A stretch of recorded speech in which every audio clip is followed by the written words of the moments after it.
the hour, the darkest place. It's a good world. Good world gone bad.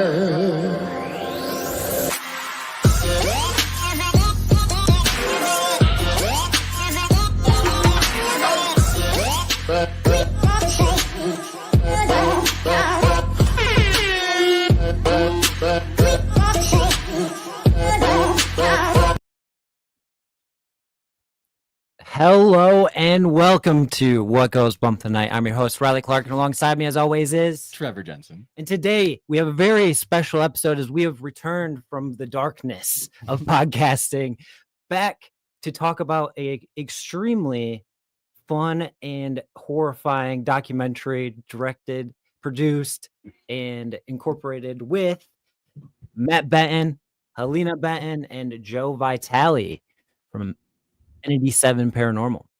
Oh, thank you for having us. Somebody said my last name right. I noticed that too. I watched the doc, so I knew. I heard it, and I was like, half the time we miss the name, so like we'll take it.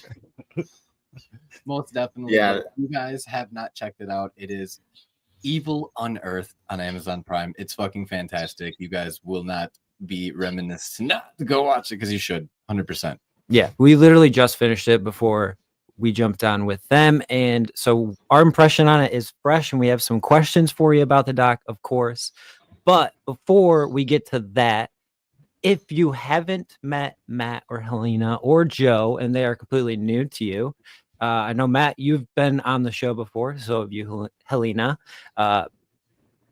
Let's just introduce yourselves real quick and familiarize yourself with the night crew. First day of school, I guess, right? Which one first? Go, Matt. Matt. Oh, so you're up at the top right. Okay. Yep, I'm just Matt Benton, and I am a nobody. and I do documentaries.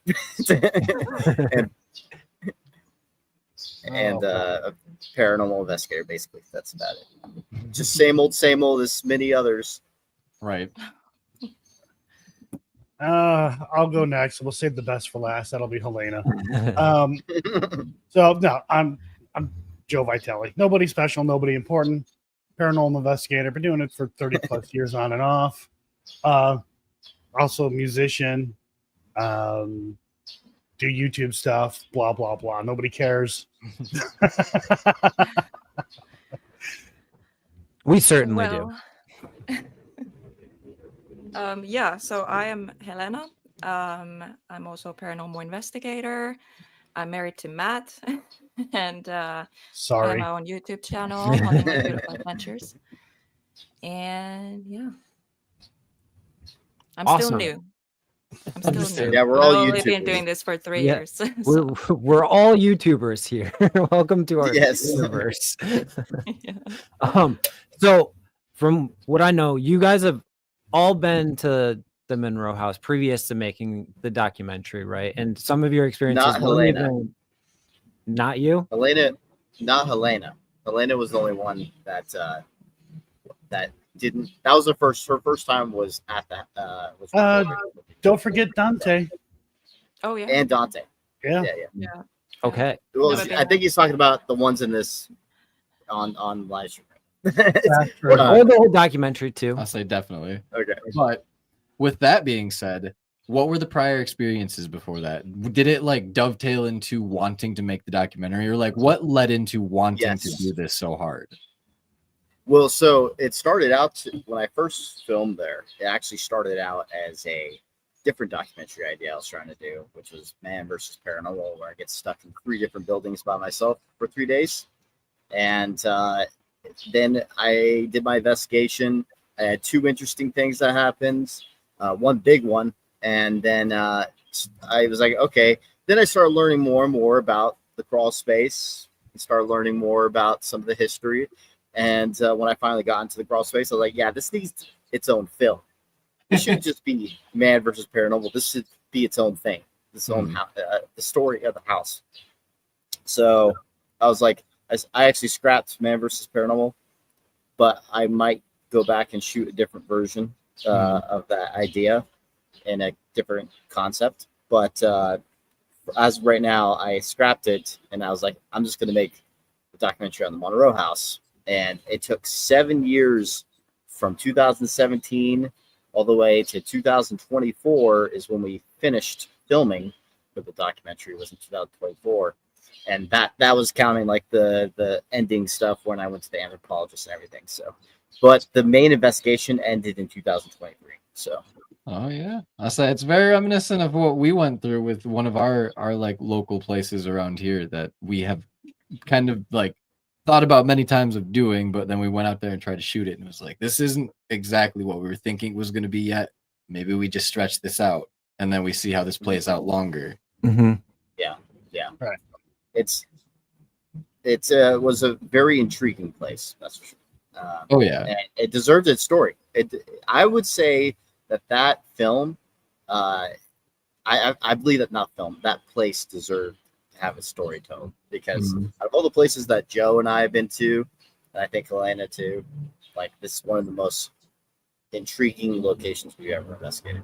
So, Definitely. And we've been to the Conjuring House, for Christ's sake. And I've been there yeah. 4 times. I haven't. And it, like, oh yeah, and not to take away from the Conjuring House too much, but the Monroe House just better, like in terms of activity and the story. I believe it. So we don't have much history with the Monroe House, but we have been there because we investigated Blackford County Jail right across the street. And then walk down the road. So we walked down the road and like took a picture in front of it. We're like, okay, yeah, this is the actual house. Like this is actually it. And from the outside, didn't really get much of like an impression of it. Obviously, not within really. 5 minutes, you're not gonna know everything or feel everything that the house is gonna offer. But just down the street and the experiences that we had in that jail, like I think that whole area of the town might be like some weird shit going on. I would think man. that it's on like some magnite stone or something that is like charging the shit out of that area. Because like Helena, what was your experience being there for the first time during the documentary? Like, did you feel the same way, where it was just like this place is different? So yeah, that was my first time ever visiting the house, and it was different. It was, I don't know, it's hard to describe. It's just like the energy is something that I never experienced. There's like other places that kind of make me feel uneasy here in Finland, like abandoned location. But like Monroe House is definitely, I don't know what's up with it, but it's there's definitely a lot of energy tied to it, a lot of sad energy. And It's like it has a mood. Really? Like and it just kind of affects thinking about it. you also, like me, I got affected like mentally, and I'm not the only one. Like, you Yeah, know. it almost seems like it has a mood. And that's kind of strange to say. I know people are like, oh, this energy and stuff like that. Oh, this is I free. would I think, just now thinking about it, I don't know why it even pops in my head, but it's like it has moods. It's really strange to say, but like you can go there and everything's fine. Like, it's calm, it's walking into a house, and then it can flip on you. And then it can have an effect on people. Something that wasn't in the documentary is I was being interviewed, and one of the guys with us, Michael, started asking me questions. I was pissed off at him. I wanted to get off my chair and punch him in his face. And I even told him that. And I'm like, you didn't even do anything wrong, but this is how I feel. It also raises my anxiety. And I'm not really sure why that is. It's weird. There's a few places that have done that to me too, where like you just kind of like have that like overwhelming presence of like, it's not like a fear, but like the static charge is like there. And like it just makes all of your senses feel like they're like heightened almost, but like in like the more like sensitive way, to where it's like, I don't know if this is fight or flight or like adrenaline, but like this is odd. Yeah, it's just, I don't know, just something about it. It's just weird. Yeah, I only showed like 2 moments of when people were being affected, but we were running. It was a long film, so it was starting to get a little too long. So we decided to I decided not to put it in. It was one with Joe because that technically was recorded for what happened to Joe, and it was recorded for another sequence that it just didn't translate well on camera, so we just decided to keep it out. So that's the tough thing about editing is like you're trying to just get the best parts of the 7 years, whole 7 years of filming, just get the best parts into the film. That's why the film is. I don't know how you did it. Yeah, I was gonna say we deal with One like 6 investigation hours is of like fucking hard. footage. Yeah, like I could only imagine like 17 hours of footage to fucking go through, and then also be like, well, there's a lot of really good things here and good points, and I don't want to lose a lot of here, but like we got to cut about 16 hours out of it. Yeah. Yeah. It was for me. I know what's the most interesting or the what will translate well for the story, and I have most of it actually. I have had an easier time making this film than I did the first film because first film I had like some editor block situation. Oh, I at the very understand beginning that. part of the film. Yeah, I was like, I did not want to. I don't know what I want to do with the beginning of the film. Yep. And you For the just first kind of film. procrastinate around, and you're like, "This is not what I was thinking it was." Like, I have Yeah, this vision actually, out there. my first version of the first film, how I edited it was kind of like my episodes. I was like, I don't want it to be like my episode, so I like scrapped it all. Just didn't use the version I was editing. And then I was like, I'm just going to start editing the investigation. This is the first time I've ever edited something out of order. And so I was like, what? I'm just going to start doing the investigation, and then maybe it'll come to me. It wasn't until the end of the film is when it came to me of what I wanted to do to the beginning.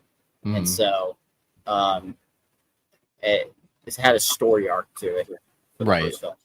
Now, this one was different. This one I kind of knew what I wanted to the beginning. The only part that I was like trying to think about how I was wanting to edit was the fireplace sequence because we filmed there for a while, and I only used I think 3 minutes, 4 minutes, 3 minutes I think of the fireplace sequence. So, and I think it turned out how it should. So, yeah, It happens more than everybody thinks, honestly. Like we always love to drive the point home of like, guys, what you see on the YouTube channels that are like the big ones everybody watches and all that stuff is not really how it goes. It's not that fast and furious. You're gonna do a lot of waiting around and like hurry up, find out. A whole lot of nothing for a long time. that's And then you get people comparing, like if you go to a certain location that other YouTubers have gone to, and they're just like everything happening all at once, just nonstop. Yeah.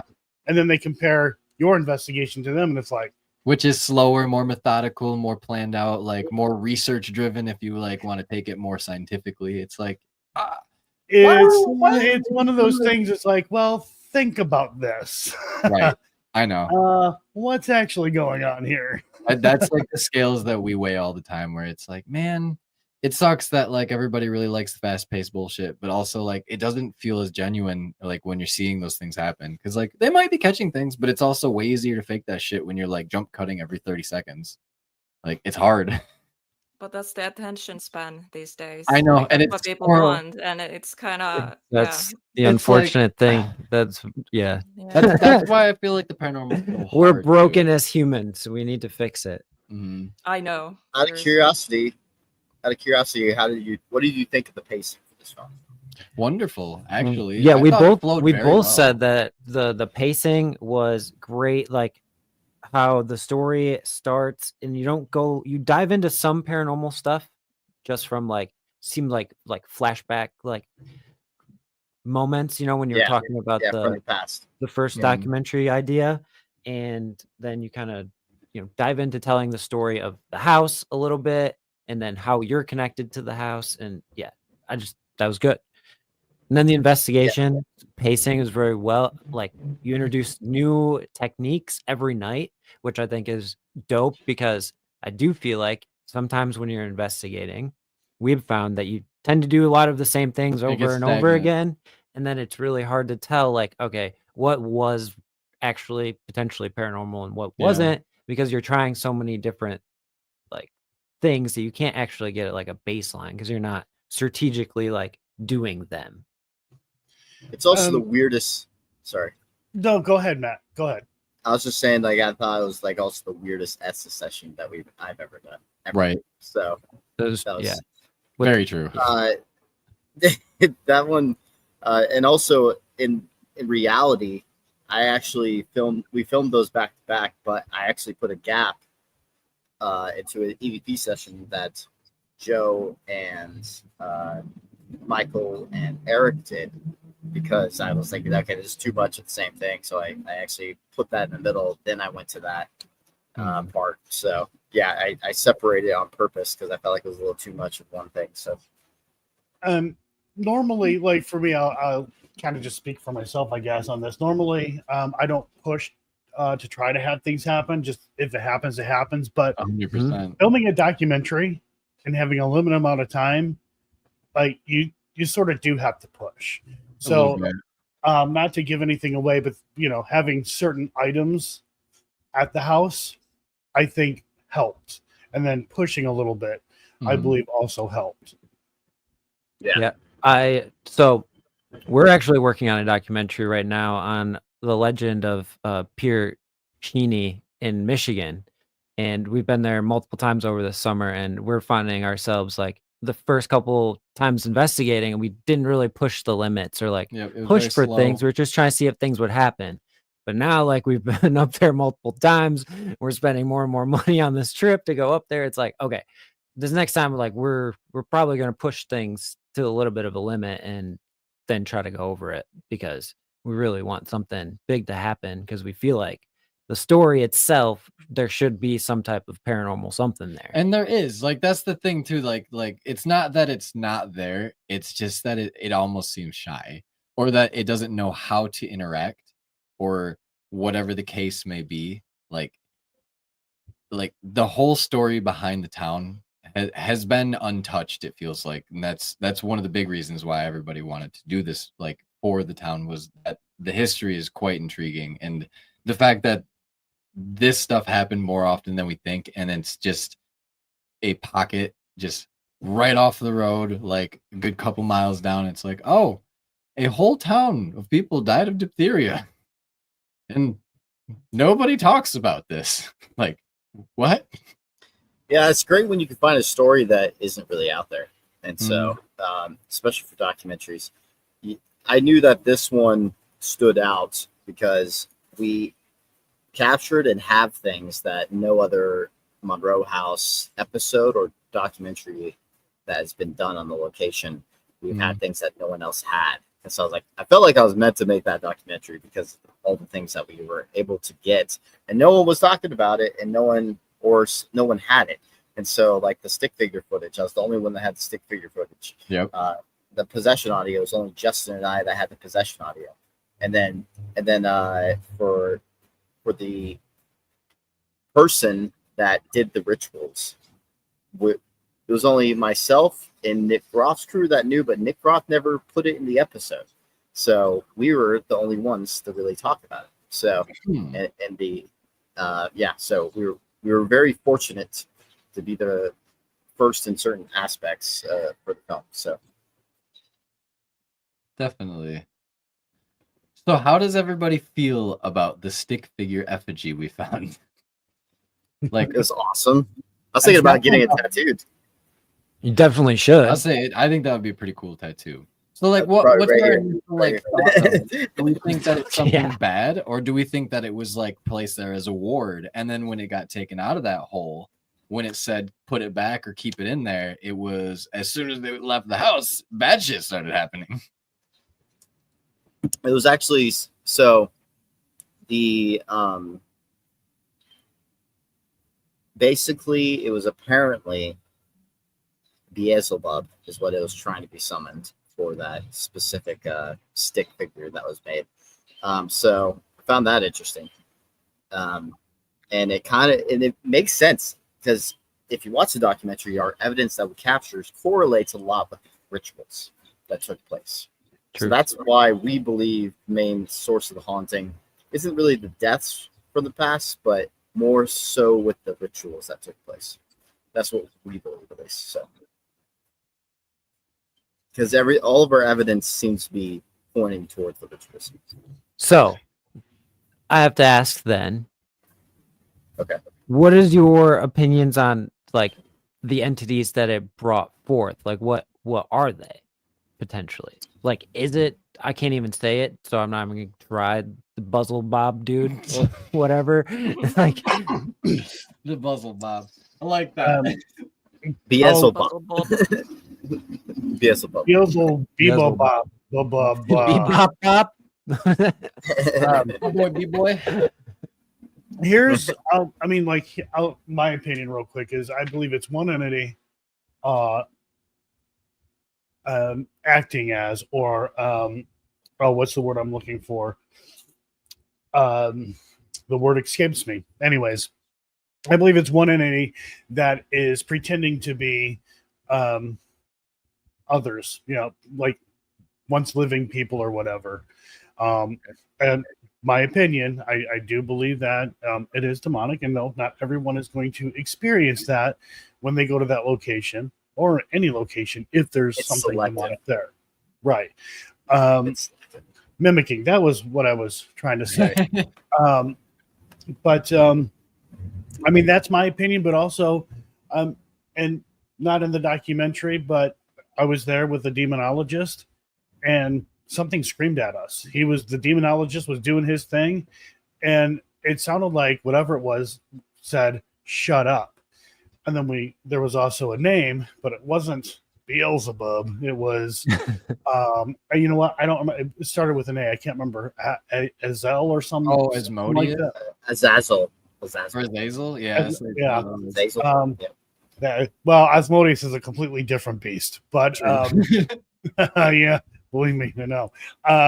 But I mean, that's my opinion, and I'm not gonna sit there and say, for sure, 100% certainty that's what it is, and because I said it, that's fact. No, it's my opinion.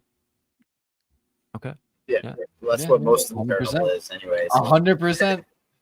I agree with that. And it's like I still am very reminiscent to be like I do and don't believe in demons. I want to believe that there's something to explain away the whole demonology thing, where it's like if you're a bad person in life, you're a bad person in death too.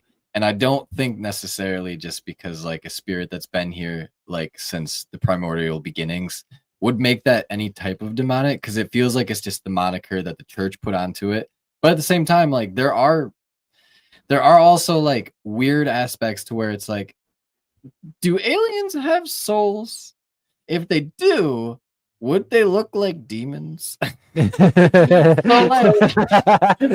Just something to think about, though. Think about this. When we go to a location, right, and it's got some, human entity of some kind, a ghost or spirit, and we're like, move that ball, and either it doesn't move or barely moves. It's always these things where it's like, if something does happen, they're very small, right? Yes, very It's like- seldom like anything ever Right. happens real. It's like, wow, this thing must be weak or something's going on. But then you have instances where, heavy ass objects get tossed around. Yeah, Now, even as definitely. a living person, I'm sorry, I am not tossing like a couch around a room. Right. Like, it's a light toy of some sort. So just kind of something to think about. There seems to be a difference in strength. That's Yeah. definitely true. Like, well, Also, go ahead. when they use specific names that you don't, so everyone has heard of the name Lucifer, everyone's heard of the Satan, all that, but then when they start mentioning names that most people don't know about, I find that Well, interesting. biblical. Yeah, I was gonna say that reference alone would make me think like there might be some like reasoning here too, and also like with the demonic possessions, where like there's the cases that are documented, which I have never actually seen real ones for real, and I'd never seen with my eyes, but like where people have like tongue like changes where they can now speak Latin, like fluent Latin. How does that happen? Like that doesn't make any sense to me. Yep, and then levitation, all that, and it's Yeah, it's like, and then we get into this realm of yep, Aw. exactly. Right. I Like me personally, I've never intrigues seen me. anything levitate on its own, and Nope. if I did, I don't know what my brain would do. It Nope. might We've might seen pop things out of get my knocked eyeballs. over, but Honestly, like, yeah, I've never seen anything just like pop up and go. Poof. I mean, I've seen some weird shit, and my brain like cannot like comprehend it, and like a part of the thinking is that looked fake as hell, but I was right here. I watched it happen. Yeah. I know what's going on. It's almost like compartmentalizing it in the moment. Right. yeah, I've seen things move. You know, like I had infants. I had like this Livestrong wristband, and I had my finger on it, and it moved away from my finger, like stretched, like someone else had their finger on the other end and pulled away from my fucking Whoa. finger, and I was like, Explain that one. and my whole bunch of my family was around the table because we lived in this super haunt. It was fucked up, but Wow. yeah. Anyways, yeah, I won't go into it. Yeah, I've talked about it before. You can find it other places. Yeah, actually, when it comes to objects moving, that's the most rare for me. Actually, no, apparitions would be because I still haven't captured one. And so I would say, but for when it comes to objects being moved, I've only captured probably 4 times in my entire 15 years of investigating. So Would you count the extremely door? rare. Would you count the door in that? Are you counting the door in that? Yeah. Okay. Yeah, I Yeah, find that door moving. it was very- locked, dude. Yeah. I locked that door. So This you were is the only one weird. in the house when that instance happened, right? And that was back in Yeah, 2017. I was the only one in the house for 3 days. So when you heard, well, what room were you adjacent to when that happened? Like, were you in the kitchen? I was. So, do you know the room next to the kitchen? That's on the left side. From The videos, main- yeah. Yeah. So basically, where everyone like is their hangout area for Okay. everyone that goes to the Monroe House. Yeah, like their That green was room, the yeah. area I was. Yeah. So I was sleeping in that spot. It was during the day. I slept during the day and tried. And Smart investigated move. during the night. Let's say I could So- tell because the blackout, you could see the light trying to peek through, but still, like, what the fuck? Yeah, so I went to sleep and the door thing happened. Hours later went by. That's why I fast forward the video in the film. And then I wake up and then I got my camera. I was going to replace because I had this camera that I had set up that I was aiming at the cabinets, but I was trying to capture because I heard the stories of the cabinet doors opening by themselves. So I was like, oh, I'm just going to record the cabinets 24/7 because apparently that's very common. So it was a camcorder, not a DVR system that I just had plugged in the whole time. Yep. So it runs out of memory after. Yeah, a while. however It's many only 10 hours it is, yeah. Yeah.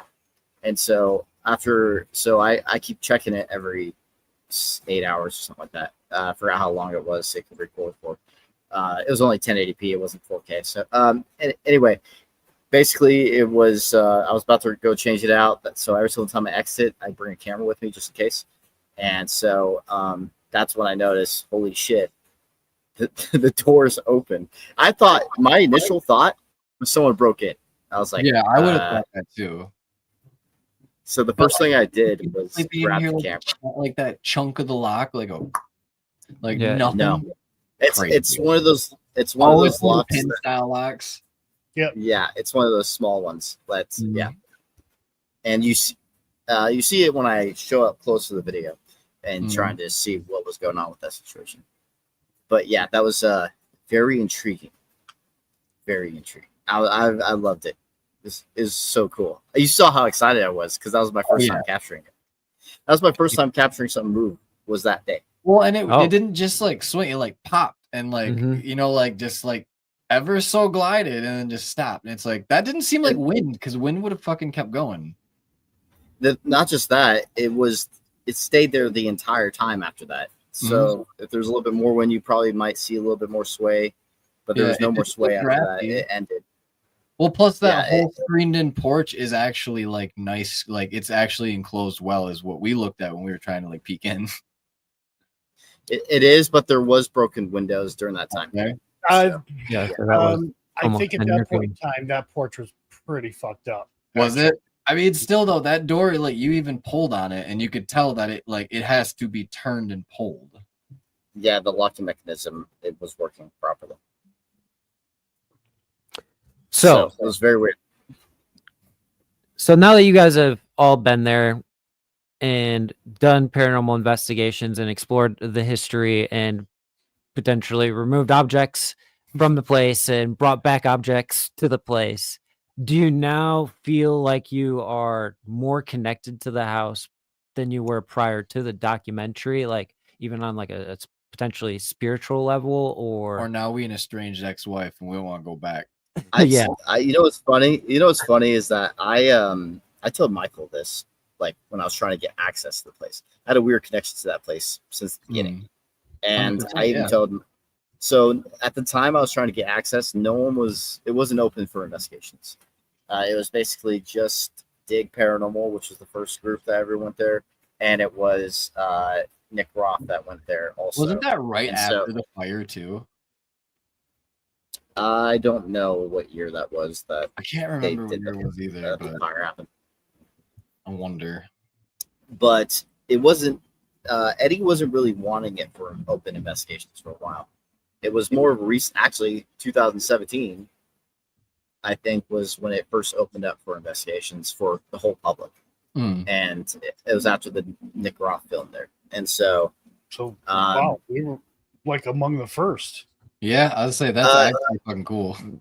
I would say the first, but we were definitely Among the first year. Yeah, like yeah. among the first.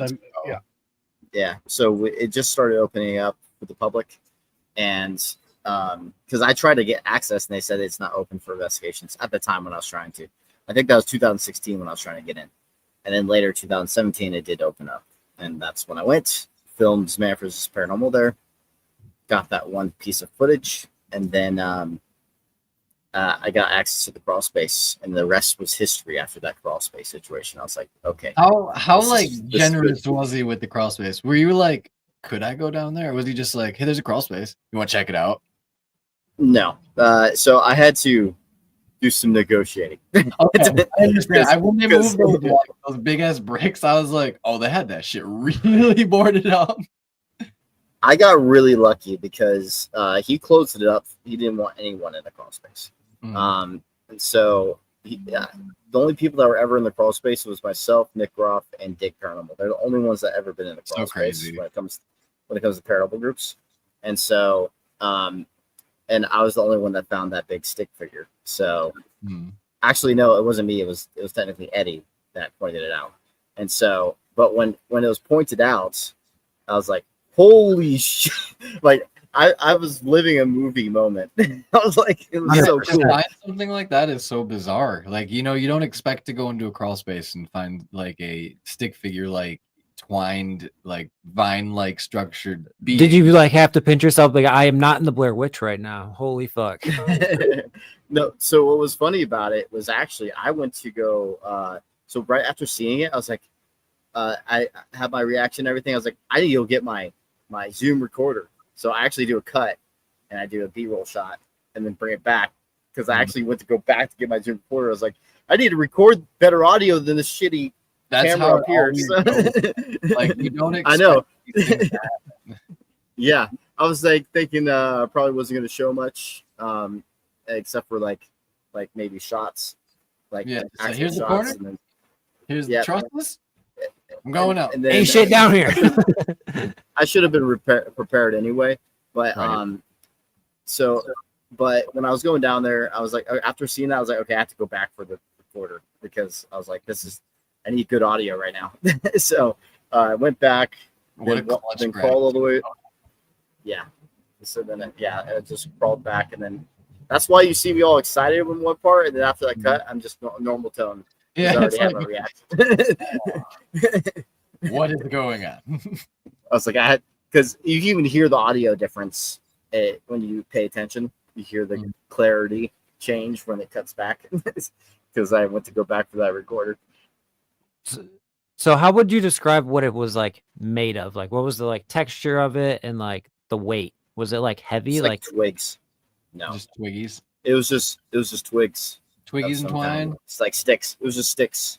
Stick figure. they were like completely dried, like they weren't like that's what I'm getting at. Like they weren't. Yeah, live. yeah, they were dried. Okay. They felt dry. When do you I think was they got actually taken worried down about by? messing it up. Huh? What year do you think? 1996. Interesting. So it's very specific, yeah. Because that's when that person lived there. Yeah, in the 90s. Yep. Now, when I first went there in 2017, he had showed me some other people that stick thing, and I was like, it was hard for me to believe. So I'm like, come on, this is like that's what we said too. Like that's like one of those moments where you go, I don't know, man. Yeah, that looks fake, but that's real. I remember when you were on was it the last time you were on, Matt? You brought up this film and we talked about the stick figure, and you were like, yeah, it's like this is such a fucking just a like unbelievable thing to like find that like it's like shit, is anyone even gonna believe me when I say I found this under this house? So bravo for the balls on you to make a documentary and put it out there. But the thing is, I edited the entire film live, so everyone that was watching me edit was seeing the raw footage of everything. And so the entire editing process is live on my YouTube channel for YouTube members. So that was 150 episodes of me being live, and it's probably around 400 hours of editing. Oh yeah, I believe it. So I'll say it's not a small process whatsoever. I started editing in 2023. I was gonna say, so when did the process start? Yep, I'll say 2023. That's incredible. Yeah. Yep. That's fucking good work though, because it shows it is very well cinematography, well done, well edited. Like me and Riley both agreed, like it's all very, very well done, like to a T. So yeah, it's we actually went back for some pickup shots because of the success of the first film. Yeah, we went back. I bought a DJI Ronin 4D, which is like a $13,000 camera, and it definitely added an element. Yeah, it changes the game. Oh yeah, like it went, because if you watch the Harrisville Haunting, it's nowhere near as good as for the cinematography. Yeah, you get like kind of like that grain and fuzz in the cameras because they just aren't aren't there yet. But I mean, at that point in time too, it wasn't. I mean, what we had and how we used it. I mean, fantastic still. Yeah. And it's not, it's not always about, the camera. It's, the person behind the camera. But 100%. Having cinema cameras though really gives you more ideas of how to like get a certain shot, or you're able to do a little more. Yeah, certain low color light grading. Cameras. Yeah, color grading. The biggest difference. That's the biggest difference is the color grading looks way better because it has 14 stops of dynamic range on my camera specifically. And and then on Joe's, Blackmagic has 11 stops of dynamic range. Oh yeah, I love the Blackmagic cameras. They're so freaking sick, man. Like I love that on those types of cameras you can basically do like live editing too. Like you can basically get your shot completely ready to throw into a movie maker and it'll be done. Basically, it's crazy. Yes. The location for Evil Unearthed is the Monroe house. Except there's more uncovered on the house than you've ever seen before. Literally. And actually, it's funny. It's funny because I've gotten multiple reviews already, and then some of the people that were big fans of the Monroe house have said that so much questions they had about the Monroe house was answered in that documentary. Wonderful. So we love to hear that too. Right. Yeah. One of the things that we like to do is looking at the history of a location. Let's get the facts and hey, this here never happened, but this happened. And there was these rumors specifically with an infant that had passed away in the home, and people were like, oh, and they buried the infant in the crawl space. And that was something that I had always heard, but I'm like, that just doesn't sound right. So I ended up having to do research and come to find out that never happened. And there were other things that just never happened that somehow got into the lore of the house. But Well, it's never It doesn't- happened with that specific baby, is what we're. But when it comes to who's buried in the crawl space, we had no idea. yeah, So- I was gonna say, now who's buried in the crawl space? Are there more? We have no idea. That question might be unanswered for the rest of the time. unless Eddie sells me the place and I'm going in. Oh yeah. And, I mean, it So- leaves the question too, like, is there more than one person under the house? I want to know that too. I would do an entire excavation if Who's I got a owned that place. LiDAR? Who's got a LiDAR? Yeah, we're just booming. So we believe we had Kenny Biddle got involved in some of the research, and he was talking to some historians and stuff. And it may be that it was a forgotten, like, private family burial site, Yeah. and that's probably what it was. And then, just house built right over it, not intentionally. Right. It happens more Right. often than everybody knows. Right. And that may very well be the case, but it would be nice to know, who were they? Like, who were they? That's the only why were they mystery. there? Yeah. You know what's funny? That's the only mystery that we haven't solved is that one thing. Everything else we pretty much solved, which is crazy to think about. So it's just that one that we are still wondering, and we have to do a full excavation to and also actually have the bones in possession and not just photos. Yeah, and to I mean, solve that. the bones, the DNA, like that's probably not recoverable at all. I don't think. You can If get it DNA is, from you're bone not marrow. gonna. You can get a general idea. I don't think it's gonna find the exact person though. Like, We Right. need the that skull. DNA doesn't exist Yeah. in any records. Definitely. Right. We need the skull for dental records. But even then, they didn't even keep dental records back in the day. Exactly. Like, We don't know when Back it in the was day. there. We don't know when it was yeah, there. that's It could have been a more recent. it's the Serial real killer. fucking mystery house, man. It's the real murder mystery Oh, I house. think I solved it. All of the people that were, just beating out back of the jail that were like, hey, we got to hide these bodies, man. Let's just go stuff them under the house. It's that white It's house like, on the I corner. know. That They're white like, house I on the know a corner. crawl space. They're Just stuff them in there. like, I yeah, mean- I know a crawl space idea. Both of those locations, though, like after what you guys captured and what we captured at Blackford County Jail too with the Ghost Bros, like I don't understand what's happening, but like it's certain locations like those two places in these little towns that like just unassuming. Have you been to the jail? Yes, I have twice. You've been there twice. Helena, you Yeah, need to go. I've been there once. Awesome. Been there once. It's Did- pretty cool. Have a basement area experience was fun. there? Basement is fun. I have not had experience. Really? Yeah, I went and I I did I have- investigate it. I've been twice, and I honestly didn't experience anything. Doesn't mean that it's not haunted or anything like that, but It I didn't seems experience- like certain days, like there's been places that we'll go and it's like one day we'll capture a ton, other days we won't capture anything. It just seems Right. like certain days, just like the frequencies don't line up. it's like what was crazy to me when I first went. The guy's like, "Oh, there's a dungeon." I'm like, "A what? A dungeon?" And I'm Mhm. thinking, because there are some places. I want my own dungeon.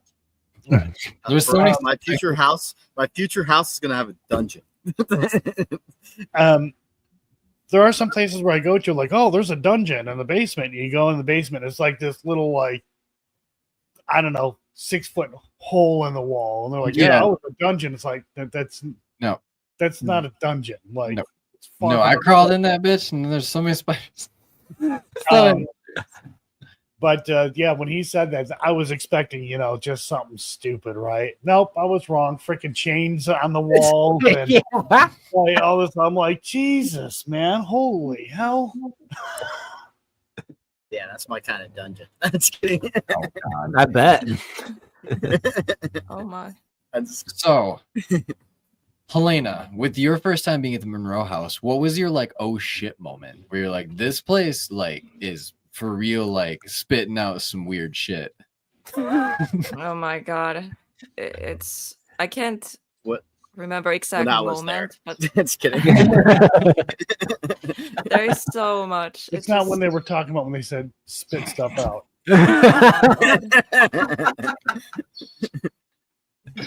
Uh, Lord. but yeah, definitely weird stuff happened, and a lot that didn't make the film. Obviously, it would have been like what 5 hours long. But Right. what is that one moment? She also got an attachment. It was me. Yeah, permanent attachment. I'm clear. Well, the clear as like the footsteps we heard. That was Mhm. like whoa, because I didn't react. So, You can see in the film I didn't Did you react hear it like because I audibly, thought it was the though? guys. I was just like, oh, they're just Yeah, them. so you definitely heard it. I heard it, Oh, but yeah. like he pointed it out, like, and I'm like, what? Because I thought it was the guys, and yeah, it Such turned a out weird it wasn't feeling. them. So it was something else. So that definitely was like, I'm okay, glad. ooh, that was loud too. I'm glad Or that we knocking. actually Sorry, had it the was camera. knocking, not footsteps. Sorry. Yeah, I was glad that we had the camera point that was in the other room with everyone else in it Right, close enough. during the time. Yeah, when Yeah. the knocks were taking place, because everyone was either inside there or outside smoking. That's the only two places they would be. And so, yeah, and that was just straight up just knocking. It was pretty cool. It's always so bizarre to me when you hear because we've captured audible things that we've heard with our ears. We've captured audible things that have only been captured on every single camera and recorder, but we didn't like physically hear them with our own ears, even though it was clear as day right next to us. It's like I have the hardest distinction to make. Like, what is the difference there? Why don't we hear that sometimes? Yeah. Why do I've you always guys hear wondered that? Yeah. that like paranormal seems to be a lot about frequencies and levels, and like I don't know if you've experienced this with editing videos and working with audio, but some speakers and some mics, because of their ranges, don't capture certain frequencies. So you'll play something back and you won't hear anything. But if you go through a different audio medium and you listen to it, you do hear it because it's at a different frequency, hitting a different, bass line or different amplitude, Mhm. and you can Definitely. hear it now. So like, Yeah, have you I'm an audio experienced that? guy. Definitely. I'm an audio guy. You can have the same exact digital record, two of them, right? Oh yeah. Side by side.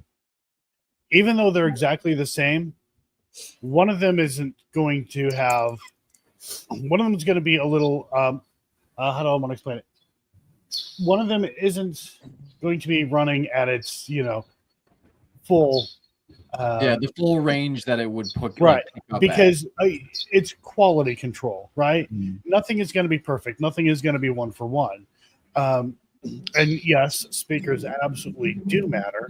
So, when you're trying to listen to an EVP on a tiny speaker, almost anything at. is going to sound like a freaking EVP. Then once you listen to it on a much bigger speaker, then you're like, oh, that's what that was. Placement's always important too. So, like when I investigate with somebody else, now, like, did you hear that? Yeah. Well, it sounded like this. And I'm like, well, it sounded completely different than that. And it sounded like it come over there. And they're like, no, it came from over here. It just, sound is a really crazy thing that a lot of people don't think about when they go to locations. Another example is, Mhm. being at the Monroe House, I was there with Kenny Biddle, Jeff, and another friend of ours, Michael. And Jeff's tripod made a sound, and I swear to God, I thought it came from behind me in a We hallway. heard the same type of shit at the fucking And house. But it wasn't a ghost or anything like that on the hallway. It was the way the sound traveled. The sound Mhm. past me. I didn't hear it in front of me. I heard it behind me, but it was the way the sound was That traveling. happens Yeah, to me all because the of- time. What is that? It's because the sound is a vibration. So the Right. more it like hits off things, the more the sound changes or diffracts or finds a different, depending on what it hits too. If it's something soft, it's going to absorb. If you hear it, it's going to be super muffled and you're probably not even going to notice it. Right. Yeah, And because like phone. Sorry, go on. just real quick, when you have like two digital recorders in the same room and you may have them on opposite ends of the room, one recorder may record more than the other. This has happened at Harriman Hospital. Dawn was inside of a room. I had my video camera in there. It's recording her, and right outside the door, I had a digital camera. I tell you what, the digital recorder that was outside in the hallway, outside of the room Dawn was in, captured all kinds of sounds. It was crazy. Inside the room, nothing. Nothing. Mm-hmm. Yep. And also, like, recorder audio is very important, because if you have low quality audio, I've shown this multiple times when I'm doing my editing process for like the Harrisville Haunting and also Evil Unearthed, because Eric likes to use low quality recorders, and every single time you do like some kind of movement, like with your clothes or whatever, it straight up just sounds like a whisper on the shitty audio. Mm-hmm. But obviously, when you have high quality audio, it just sounds like what it's supposed to sound like. And so it's like it loses information within how bad the audio is because of the bad bit rate or whatever. Yeah, because of the data that's getting transferred to the cards and all of that, like it's different because of the memory on the actual device. Like Also, the software on old recorders is nowhere near the level of silicone and all kinds of technology we have in recorders now. Yeah. Also, too, when things are being recorded, MP3, if you can get away from MP3, recording an MP3, don't do it. Like, just stay away from MP3. You try to go raw audio, like wave. Yeah, Because wave. MP3 also dictates what is a sound and what isn't a sound. Mhm. So you may hear something, and for whatever reason, because the digital recorder that's recording an MP3 is like, that's not a sound, it's not there. Whereas when you're recording in wave format, it records everything. And I think Helena was going to say something. Oh yeah, that was to the like how something happens right in front of you and then you hear it like behind you or something like that. Like yeah, it was about that. Like I feel that or experience that all the time, especially in my apartment. Like I get like a message and I start looking for my phone from the direction where I heard the sound from, but then I end up finding it was totally like in different direction. So yeah. But that's not really relevant to anything. That's just like I mean, it could have been we're talking moved too. Like we've had, like there was an investigation that we did where it seemed like a device. Well, it was the Eddie actually, that device in particular. So like a big orange box that is very bright was sitting on top of like this like bookshelf thingy. I think there's a deer out there. And then the bookshelf like fell. Well, it didn't fall. Actually, I laid back and hit it with my head and knocked like my gimbal off of it. And the Eddie that would have been on top of it would have fallen the opposite way. Well, we picked up the bookshelf and looked for like 5 minutes. The Eddie wasn't on the floor. It was gone. It was gone. Like there was it like entered a void. And then we put the bookshelf back down and it was fucking sitting right there in all of our eyesight. And we were all like, what? The fuck, how does that happen? Like none of us are like blind, none of us are like that like sleepy. guitar picks. Yeah, it's like, how does this happen? I don't get it. My keys, man. It's like, I have that's my another keys one. all the time. My socks, damn it. Mine too. No, that's the dryer monster eating them. I drop a guitar pick, it's gone. It's in another dimension. I have no idea where it went, so I got a bag of freaking guitar picks because I know if I drop it, it's gone. They with hair ties. I was gonna say, yep, that's another one. Like Long my hair. daughter, I don't know how, but like I'll get like the little stretchy ones, like 100 pack of them. They'll all be in my floor, but like when they start going missing, I don't know. And I watch her, and it's like, I think something is messing with me, and just hair tie. So I do have some more questions about the documentary, of course, before we go too far off the rails. Okay. If you could compare your two documentaries to each other, which house is more haunted? Monroe House. That's easy. Monroe House. Easy, because for people that don't know, we also, our best piece of evidence that was at the Harrisville Haunting, the Harrisville Farmhouse, was the rocking chair, and we debunked that. So we actually did an update video like a year later or 2 years later. I can't remember. And we actually debunked the rocking chair. So it's but I did have my best, the craziest personal experience there at the Harrisville farmhouse. But I go for evidence, not personal experiences when it comes to locations. So my best, I think sorry, I'm at work. So The aliens are getting alive back there. Oh yeah. Thanks, need this often. Anyway, I would say that especially the audio that we got from there was extremely interesting. Like the one crawling out of the crawl space, and the one that we got when the EVP sessions that correlated with what they were asking, and so that's pretty cool. Alrighty. And Joe, you agree that I absolutely agree. But then again, I haven't investigated that house, the Harrisville farmhouse, as long though. So there's that too, because I did 7 years of the Monroe house. Eddie and Pam were nice enough to let me stay there many times. And so, and also it's pretty close to where I lived at the time. So it was just easier to get access, and it wasn't overly priced. That's another thing I want to mention for the Monroe house. Yeah. They are affordable. $200 a night. That's it. $200? No, it's $170. It very booked up. It is hella booked. It went up a little Be bit. aware of that. It is It hella went up booked. a little bit. It went up a little bit to 200 now. So, I've been to the Conjuring House 4 times. It was, cool. But just the Monroe House is it. Like it. Just experience more at the Monroe House. But again, as Matt was saying, I've been to the Monroe House 4 times, the Conjuring House 4 times. I've been to the Monroe House. I can't even tell you how many freaking times. yeah, the Monroe house actually, I would say, has. Sorry, the Oh my gosh. Yeah.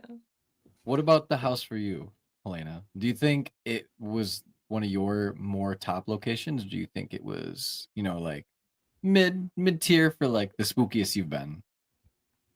So sorry, we were talking about the Conjuring House too. So are we talking about now the Monroe House? Because I haven't been to the Conjuring House. Just spookiest on the place. level of like locations that you've previously been to, where does the Monroe House rank? Oof. I'd say it's like first or second, because one that's also actually really active. It's the Mackey Mansion. I've heard that place is pretty I've heard cool. spooky things from Mackey Mansion as well. I'd say Monroe House definitely, because it's evil. It feels evil. Yeah, like Mackey Mansion is like different energy, but like I kept hearing footsteps and like other things there, and it's weird. Like you said feel they like all you're unique. surrounded by people, but Monroe House, it's like it's different. I don't know Like how a to hot, describe heavy it. blanket. Yeah. I like the way Joe explained it earlier, that the house has like a mood mood. to it. I really like that, because I Yeah. feel like for me, a house that was similar to that was the Asher Walton house. Like, Yeah, to us, actually. the longer we stayed there, it kind of seemed like the spirits felt we were intruding a little bit, and then they were just like, you know what, we don't care about you actually at all, and we're just gonna do whatever we want. It was just kind of like a free for all. I don't know. Yeah, and like the moodiness definitely felt like it was there, where it's like nothing's happening, and all of a sudden it was just like crash. We're gonna show ourselves, and then all of a sudden it was quiet again for a while, and then it was like, all right, Yeah. I'm feeling ready again. Right. Yeah, I don't know. It just, like I said, just thinking about it earlier, I'm like, just it has a mood. Mm, And sometimes it can act like a little toddler and throw a fit. right. Yeah. I also wonder about, like, because I think I've been like affected by a spirit one time. Like, it got super hard to breathe out of nowhere, I actually had to go outside, and then as soon as I walked outside, I got my breath back. Is that kind of what it felt like for you guys when you were like affected with whatever's going on? Was it like shortness of breath, like kind of like a panic attack if you've had one before, or like maybe an anxiety attack? No, I haven't experienced that. But I mean, my anxiety levels do go up. I am more agitated when I go there.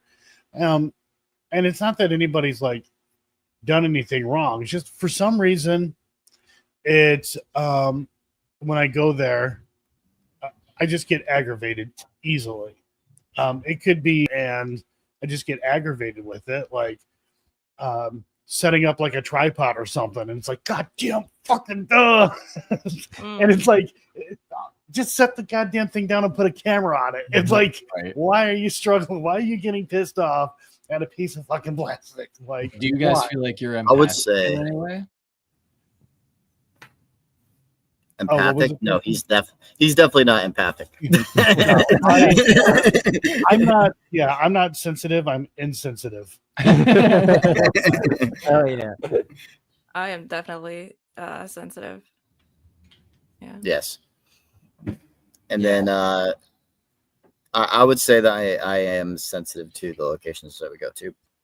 I feel like it's just being open, you know. Right. So most definitely. Yeah. That's exactly how I feel about it too. Where it's like if you go into a place with the open mindset of like, I think I'm gonna catch something cool tonight. I'm not like thinking that that's what's going to happen, but like I'm open to that possibility, and I feel like that honestly helps. As weird as that is. And does. I will does. say too, I also enjoyed about the documentary, even though there was some crazy shit that happened, right? You guys didn't scream your fucking heads off and act like fucking children. Yes, thank you. That was and so run enjoyable. outside screaming, holding your dick in your hand, going, "Ah, demon touched me!" Like, Yeah, I no, it was appreciate every that it reaction was that a normal like person would have. real reactions in real time. I was holding my dick in my hand, but that's a different. Oh my gosh. Yeah, me That's funny. personally, I for me, like I was scared. There's this one moment in the film where, you know, I was freaking out, but instead of like freaking out By like me. visibly, I was laughing because it's the nervous laughter. Oh yeah, I've been there I was too. just frozen, like Yeah, you I know, almost in pole vaulted reality, I over wanted rail to one time. run. Yeah, it was interesting. I think that the sensitive part that we're talking about, like the experience with the SS, like 2 times now for both films, had a moment that was really connecting with the place. And I think I think when you open up to a location, it gives you the best results. And it happened both times. And actually, because of the Conjuring House is the reason why I started doing that more, because of the correlations of evidence and things that started to happen. And so I was like, okay, this is pretty interesting. And actually, even Eric at one point in the Harrisville haunting we were both having a seance. We were he actually was saying that he like saw like a cemetery in the woods, and there were later, like months later, they found an actual cemetery that is not an undocumented cemetery in the woods near the Conjuring House. And so it was very interesting. So yeah, my mother's in the chat right now. What's up, Kim? How's it going? Oh my gosh, go. shut up. You gotta Thank you for go. joining us. What just quickly, when I go to a location, I don't expect anything, right? Just whatever happens. Really, the only like paranormal thing that happens is my bank account loses money on a. What's up with that, man? Yeah, right? That's lame. Every time. Yeah, my money disappears from my bank account, and then it somehow Straight up ghosts, yeah. forms into somebody else's bank accounts. But when I go in, I don't expect anything. You know, whatever happens, just happens. A lot of times I just joke around like, "Yep, here we go. Nothing's gonna happen," and I mean that's just kind of that's always the way it goes. To be quite honest, I'm surprised when stuff does happen. Yeah, like the ending of the film Remember when it before it Yeah. cuts to the credits. I'll say right at the end, that was fucking crazy actually too, because like it was very defined, like conk, conk, conk. Yeah, they're the only two in the building at the time. Yeah, Most that's What? I don't, not to Yeah. give too much. Yeah, not to give too much away, but I was expecting to see somebody. Oh, I 100%. was so convinced that Did you the feel like impression- the presence too of like a person about to like turn a corner, like Did because you you feel- know what I mean, like when somebody walks into a room, like if they're like like giving off that like egotistical presence, like you'll feel it. so the way it sounded, right? I think most people can identify with this. The pissed off dad walk, right? Like, yes. Actually, yes. So yeah, I thought, oh shit, we pissed Eddie off, but Eddie can't see what we're doing here. We weren't doing anything bad anyways. Right? you Yeah. literally just exactly. standing there. Right. So yeah, I mean, Shaking so that was hands, weird. But I mean, I honestly was expecting to see somebody come in. I honestly was. Yep. No, we've been there too. Like the Asher Walton house for me was one of them where it's like out of the corner of my eye, I thought I saw a shadow like cross through the doorways. Cause the way that house is set up is kind of funky where it's like a it's long got a hallway. weird like S hallway. Yeah, it's like a master room, and like it's very, very well like wood crafted, where it's like very like curved into itself. But then the two rooms that are like across the master bedroom connect to themselves, and it goes all the way back to like basically like a sitting room in the front where we were. And like I was in the hallway, I could just see out of the corner of my eye down the hallway, and like I saw like a blur, like a black blur of like what it would have been like a small child. And I looked, and was 100% ready for like a kid to be like face to face with me, because I was like, that like 100% like shooketh me. Like I don't know what that was. Yeah, something similar happened to me actually twice. One time was Whisper's Estate.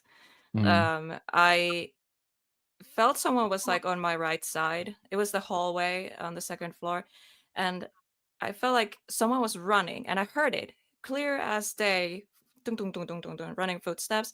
And then the door was closed, even though we left it open. So they like ran and closed the door, and I like felt it and heard it. And it's also the audio, the running, the footsteps. It's actually caught on my camera, thank God. And that was like weird. And other one was at Randolph County Infirmary, in the basement. I remember turning around, and I felt like someone was right there. I just saw like black mass, and I was like, "Whoa!" You know, when you bump into someone, you kind of close your eyes. You're like, Yep. "Whoa, sorry." You feel them there, and then I open my eyes. There was no one, and I'm like, "What just happened?" Yep. It's terrifying. Yeah, You know, I was Deb at filming. Snyder's in it. Yeah, Deb what's Snyder's up, is in Deb? it. That's the one that had the possession audio, by the way. I was gonna say incredible audio at If that. you didn't know, Yeah. I definitely made it creepier a little bit at certain times. But all Yeah, the same, it's very pretty creepy in its own terrifying right. audio. I'm not gonna lie. Yeah, it's very, very like, oh, I don't hear this every day. Yeah. Like, it's not my normal podcast routine. Yeah, the editing tricks, mainly the ending of the credit sequence. That's when I had a little bit more fun with it. Was at the end credit sequence. Did you watch the whole red credit sequence? Didn't watch the credits. I'll have to go back and watch them because it was time to join. Yeah, the red credit sequence part. Watch that. It was a fun edit. We will. Actually, you know what's funny is that's one of my favorite. My favorite parts of the film is the ending. It's kidding. No, but it was the most fun I had in the editing. Was the end. It's one of my favorites. I love it. I was gonna say there's just visually and so everything. I completely agree with you guys. Like, there's like the intro scenes are really fun to edit, and the outro scenes are really fun to edit because it's almost like creative freedom. I have the most fun with the intro, Exactly. of the video. That's where I have the most fun. I'm like putting everything in line just so I can be like, okay, what was cool that happened, so I can have a lot of fun with. And yeah, I love that part of the video. Yeah, it's kind of like creating your vision, like kind of like seeing it come to life prior to like seeing the whole thing. Yeah, it's like I had the introduction I had in my head for a long time. I had that. I was like, it's going to start with a phone call. That's how the beginning's going Oh to yeah, happen. there's some And things then- that and like, you see. That's it. Yeah, and that was something that I had envisioned for a long time. Since 2018, I was like, that's going to be a great moment. And it took that long to finally get it to actually happen. And plus, I've gotten a lot better at editing than I was back in 2018. So, One take wonder, or did you do multiple takes? what do you mean? Because we always say we're one take wonders. So like we'll record one time, and if we fuck up, we fucked it up. Like that's it.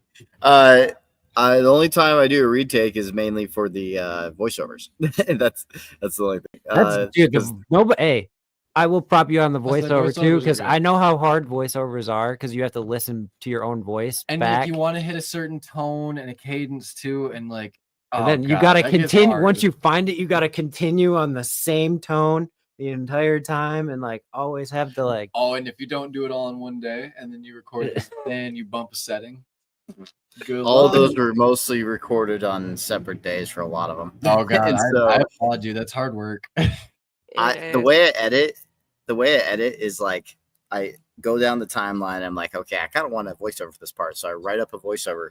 Then I send it to my other writers to get it approved, and they fix it up too. And then it goes back to me. Then I fix it up a little bit more because it needs to sound like me. It can't be like too much like different, you know. Yeah, So, where it's like, that sounds yeah. like Joe. What? But But it's Matt.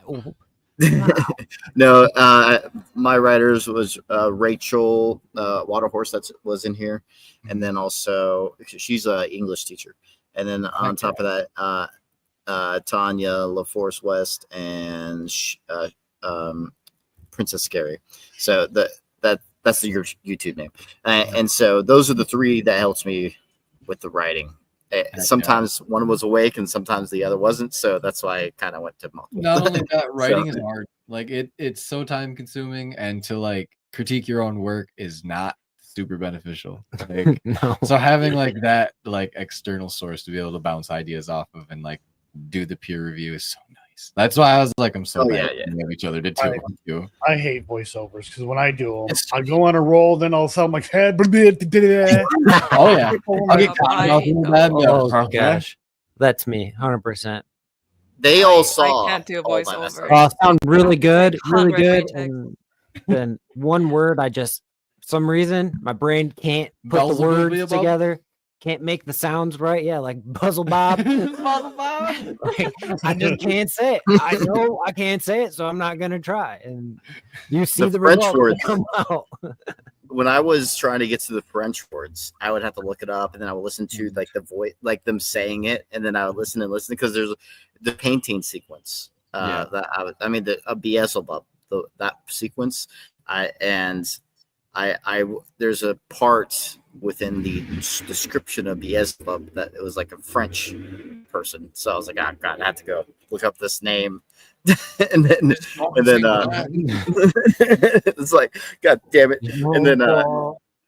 And then I listen to it over and over again, and then I keep saying it until I master it. And I'm like, okay, cool, I got it now. So Yeah, we Then would I- listen to YouTube videos and listen to the names back and forth and then loop it Yeah. for a minute. And then still that's say it exactly what I wrong. did. And also I've been saying Michelle Bellinger's name wrong for a long time because how it's spelt out, it's Bellinger is how it's spelled out. But she goes, yeah, but it's pronounced Bellinger for how she pronounced it at least. So yeah. Oh yeah, that was cool to get Michelle involved too. Yeah, that was cool. Oh to yeah, hear on that's the that. other thing is like the 'Cause the I knew who she sit-down was sequences were instantly. wonderful too. Yeah, it's funny because people that the older generation all know Michelle when it comes to the paranormal fans. All the YouTubers don't know anything about them. It's funny because they're all like they didn't watch the TV shows, but they watched the YouTubes these days. And it was a different world back in the earlier 2000s. Oh yeah, dude. We Yeah, had those are the different travel fucking channel, like basically playing paranormal all weekend long. Like Mhm. that's all they played, and I watched all of Yeah. those shows. And then I think A&E had a couple. Like, was it Yes, Paranormal State? Paranormal State. Yeah, Yep. yeah. That's my favorite paranormal show. Was the Paranormal. Yeah, I love that show too. I still go back and watch it. Those are Ghost Hunters, baby. I grew up. Oh on yeah, Taps. Ghost Hunters Yeah, too, of course. I grew up on yeah. Taps. What for was that? sure. That was on Sci-Fi, right? Yep, sci-fi. I actually investigated with Jason Haas back in May. That's so Jelly. crazy. Uh, Where was that at? We were at Harriman Hospital. It's awesome. That's so awesome. The place is legendary too. Like I have not been myself, but I've heard so many good things about that place too. Yeah, Harriman Hospital is Yeah. pretty cool. I would like to go back again. That'll be my third time, and I want to go back for like I don't know the 15th time to Old South Pittsburgh Hospital. You guys got to check that out. Oh yeah, we want to do so much paranormal. We haven't. This has been a tough year for us Yeah, it's been doing tough time. paranormal stuff, but when we get a chance to go do locations again, like we're super excited. Yeah, to we're do gonna hit that. it hard, and we're gonna try to do a lot of like places that we've been procrastinating on, like pulling the trigger on because of life situations. Which that's the other thing that like a lot of paranormal investigating teams like don't really get into very often because it's very behind the veil. But like life gets in the way sometimes. Like if like videos aren't coming out, like people gotta understand like this shit's hard and expensive. We just some blue collar boys. Here's the thing about that. Also, the thing that's annoying about YouTube is that they want you to be consistent, or Yeah, they stop that's the thing that recommending your sucks. videos. Mhm. Like when I went to, like for example, when I went from getting decent amount of views on YouTube, and then I went to boot camp, my channel just tanked. Took a nose back. So, yeah, like then I barely got any views, and it kind of stayed like that for a while now because of the Marine Corps, and then I also took a part of another film. So I'm mostly just editing for a big film instead of putting YouTube content out. So, but when I'm out of the Marine Corps, I plan on doing a lot more with YouTube again. So, Yeah, us too. Like it's not anything that we ever plan on stopping doing. It's just No. like we have to, benefit ourselves too in our own lives. And So realistically, a I'm lot of not the gonna local live through places- a screen. Like that's Yeah. just not me. Yeah, That's and not who a I lot am, of the so. local businesses aren't really like open to the ideas of letting us in, which we've talked to plenty of them, and they're pretty poo on it. Which whatever, that's fine. Like we're not gonna cry about it. Like it's fine. That's their choice. Maybe we'll Those get a chance places one day. Yeah, those places are definitely like seeing activity. I've had plenty of people tell me these things, like will they work there, and it's like okay, interesting. But we've also done many of the locations that are like well known around here, and like even a lot of the places that nobody's ever heard of we've done around here. But that's the other problem is like those places are wonderful. We love investigating them, but you can only do it so many times before people are like, I've seen this. Like Right. Or you just you Not- get worked out on yeah, and then the burnout is real at that point. Where you're Yeah, like, or we've like done the same we 6 go there and places. it's not like It's a slab of the concrete. nostalgia of going to the location is there, but like the gumption to really do it is like I've already been here. I've done this so many times. Like it's probably gonna be the same thing. And sometimes you get surprised, sometimes you don't. But it's like, man, When it's a quiet Is night this the will- 5th time, it's like shit, dude. Was it worth coming tonight? I want to say yes because it always will be, but it just makes it harder. yeah, it's like fishing.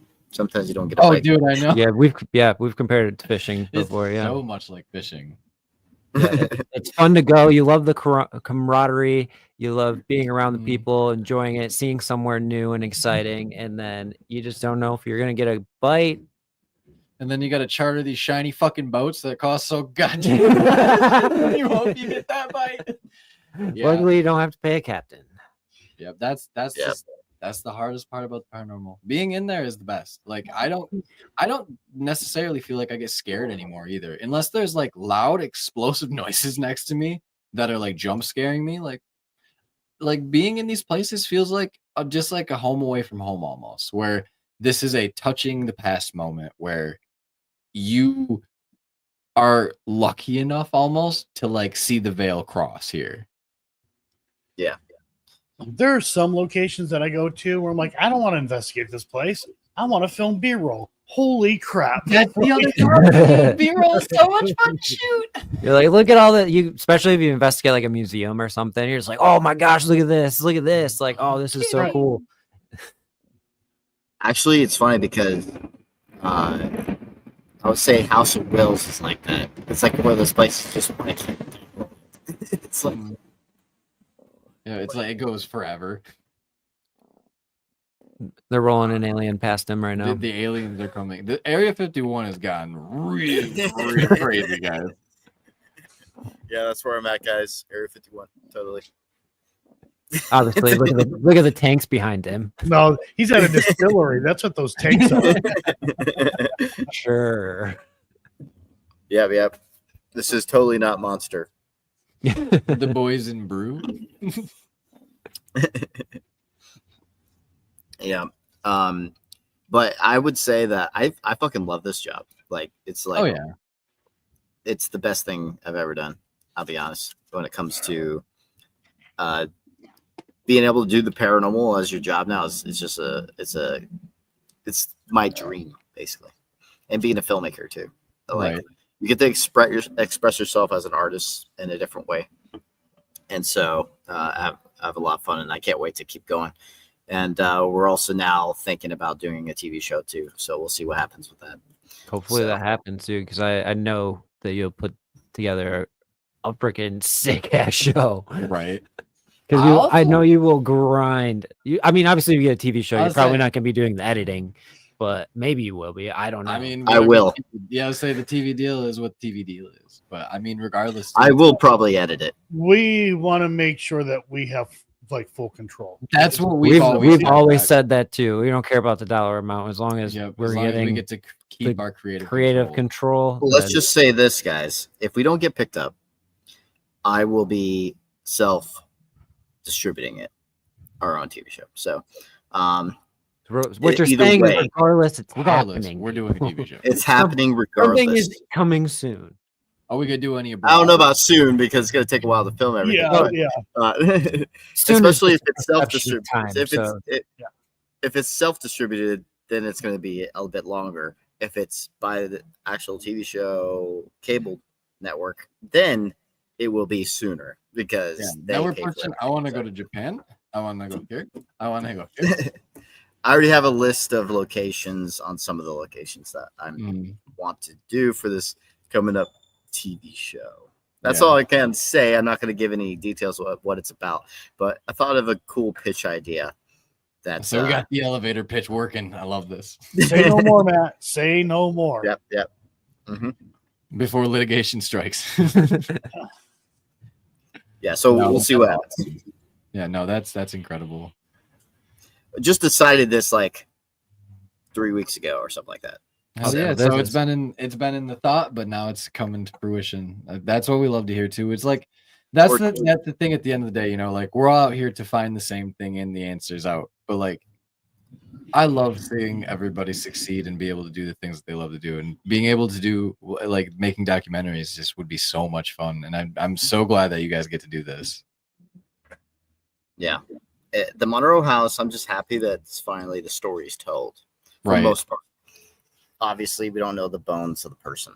That's the only thing we have left to understand about that place. I mean, sorry, I should say the only thing that we still have to find out about the history, at least. And so, And I think that will continue to be unsolved forever, and that's what's pretty Until like, ownership changes or they decide. no, I they don't wanna think know. you'll ever be able to figure out who's. No, we'll behind never it. be able to figure it out.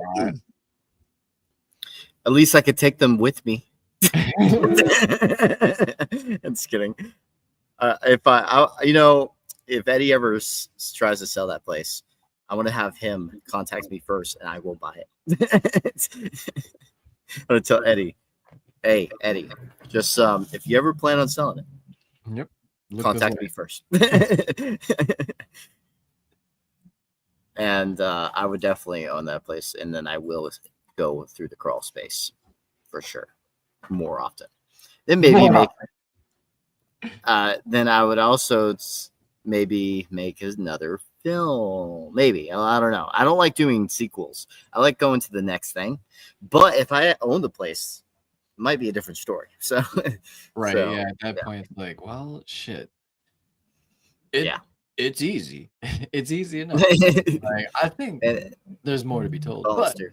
there- Yeah, I don't like doing sequels, so we'll see. But if Eddie ever decides to sell it, I'll be talking to him about it. Think that Helena wants to live there, Matthew? Yeah. You're not gonna like ask Well- me. Well, we're gonna have 2 houses, one to live at, and one to run it as a business / film a documentary there. Oh, you don't want to get pulled out of bed and scratched tonight? Yeah, I want to save home for our family. You know. Yep. Then I can put all my artifacts in there. I have a whole bunch. I have an artifact collect. I have a oddities collection. I was just saying, a lot of places we've been to do the same thing too, though. Like they'll have like large cases where they're like, "This is such and such is like murderpedia." What? Why is this here? Why is the Bellwitch Cave doll at the actual like, Alton house? Don't What? film this half of this. Yeah, like that. It's like The- what? Yeah, I have my own human skull. It's pretty nice. Oh my gosh. Acquired legally, allegedly. No, it is legal to own one. It's not legal to sell it technically. I was gonna say, I think there's, like, one loophole. Or to actively try and get one. Yeah. it No, you sounds can. Oh, you mean like a fresh one? Yeah. like dig up the old bones. They there. are usually donated from Hmm. like for the medical, At and their colleges and stuff when they get it rid just of gets spread out to some other people, and then Yep, I change call hands 12 my times. human remains dealer is what I like to call Yeah, it. well, get out of it. And then yeah, one day I'll have a full skeleton. What are we gonna name him? It's like he's gonna be a whole bunch of people. It would be named Steve. Just generic, just Steve. Steve. God, that's I'm funny. just kidding. Helena was pissed off at me when I bought the skull. I'm not pissed because you bought the skull. Yeah. It was just Has how anything expensive it was. happened? Couples fight. Like, did the oddities like cause like anomalies in the house at all or anything? When I bought one of the dolls, I have 2 occult related dolls, and one of them, my newer one that I got, I did have personal experiences when I bought that one, which was it was actually happening mostly at the barracks that I was staying at, and I bought that doll. I kept it in the barracks. Not only did I have experiences, the people next door to me had experiences, and Well, so. I was just about to ask That's crazy. So that occult doll, I think, is the only thing that I've had that I think I actually got activity from. I was also at the house we were staying at. Helena's experienced things at the house. Like we just heard movement sounds or footsteps or like something moving around, basically. I've heard it multiple times. And like downstairs, I'm like, what the fuck? Or something just falls downstairs. I'm like, what the hell? Actually, it happened during the live stream while editing. Actually, one time, I just heard something just fall. I was like, "What?" I'm. You remember the flash also? Oh the yeah, light the in the whole flash in the room? room. Yeah, so a weird light anomaly happened. So keep in mind, my lights in that room were yellow, like fluorescent lights, yellow lights. It was a bright white flash of light, and it was daytime, so. It wasn't like a car came in or anything, and it was the entire ceiling. And also, I saw behind my. I was looking at the computer screen with my chat. I had 3 screens. I was looking at my chat screen, and I saw the entire. It's on video. It's just not highest quality because I'm in a smaller box. Right. I like StreamYard setup, and I think there's like 5 of us in there, and so it was like I was in a small box. And so you do see it happen on video. It's on video. So crazy. It's just, yeah. So that was also a weird experience. And so I never experienced that before, but there's a documentary called Sir No Face from Jack Kalick. He was at this place in Cockatoo Island in Australia, where basically those same exact light anomalies that they were talking about happened to me at that moment, where it just brights up the whole entire room. It's like almost kind of like flash photography. Yeah. We know exactly what you mean because we were talking about Right before this. we had an experience like that at the Eloise Asylum in was it Westgate, something I think, with Something like that.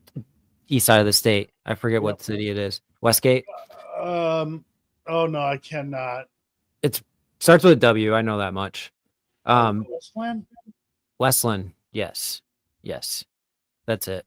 But it's on the east side of the state, and we were down in the lowest floor. It's not the basement because there's more than Kinda what we like had by where the access to. cafeteria. It was the cafeteria floor, Yeah. and it was down this hallway, and we did like a Ghost Hunts USA thing. So there was quite a few people. But down this hallway is completely dark. There's no lights or anything. We seen this what you're talking about. Boom! Big old Super light bright flash. flash. This is before we were really like recording investigations. We and didn't stuff. even This is know what literally the like our fuck was going second on. time ever investigating. And Yeah. we seen it, and one other guy seen it who he said he didn't believe ghosts at all. He had this giant ass freaking mag light, man. He went walking back there with us, freaking lit that thing Boom. up, and was like looking It was like around. the same. It was like the equivalent though of that flash of light that we saw too, though. And it's like that's bizarre. Like, Yeah, and it it was was just crazy. a cement room. Like there was no Like we windows, asked, nothing. we're like, "Is there something that lights up down that hallway?" And they're like, "No." Nope. And we went down there to make sure, It's like, and what the fuck is that? there was nothing. Still don't know what it I'm was. actually, Can't explain it. It's Yeah. completely dark, nothing in the room. Not even like I'm a s- fire alarm. Like nothing. yeah, it's interesting when this happens. I'm actually sending you the photo of that doll. It's pretty cool. You're gonna think it's weird looking. I like to have ones that are unique looking, not just your standard like Victorian dolls and stuff like that. I like ones that are like very weird, very creepy. The old Like- school dolls. Yeah, it's pretty cool. I'm trying to find the photo on Facebook because it's an older photo. Oh, found it. Okay, send it to. Which one to send it to? What goes What do on you the guys? The Riley one. I say he's got it open. Right. You can just send it to my personal. Yeah, or Riley. His phone's There you go. button. That's the doll that I own. Oh, what the fuck? It's more creepy than I thought it was gonna be. It's a lot more creepy than I thought it was gonna be. What Yeah, the it was- fuck, bro? You wanted to buy that? Yeah, That's I got it, creepy, bro. and I actually had experiences after I bought that one, so it was pretty cool. And it was interesting because it actually has the Asmodeus tail on it. Where did it come from? It was an occult from South Carolina, and Fuck did they worship? basically, you should, yeah, you should try and share that. Yeah, Yeah, he's pulling it up right I'm now. pulling it up. So you guys can get an idea how fucked this thing is. I said it's fucking creepy. I have another doll too. Occult That one doll. blows up though. It's got holes in it too. Oh my God. How did you know? It has some patchwork done to it. Oh god. I actually like this photo a lot as a photography standpoint, the one I took of my other doll. But I'm just going to screenshot this. It's on my Instagram. I'm going to send this to you too. This All is right, my other people, one. here we go. Oh, that's the Why wrong is one. it showing that? All right, Sent that together was the one. wrong one. It's That is not the one that I shared. it's like, whoops. There we go, people. Look at that thing. Hey, look at that bad girl. She got 4 arms. Yes, it has 4 arms, has like the Asmodeus like tail thing, and then it has some other symbols on it.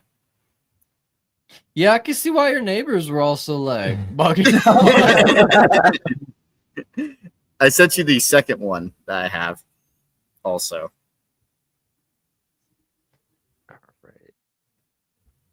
That was the first one I ever bought.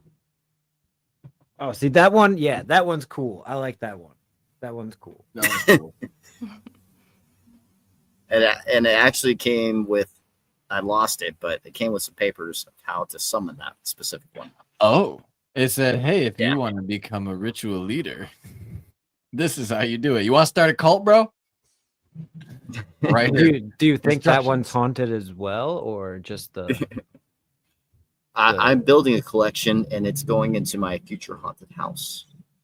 Okay, it's going to turn into its own It's gonna be a hella museum. haunted house. Hella haunted.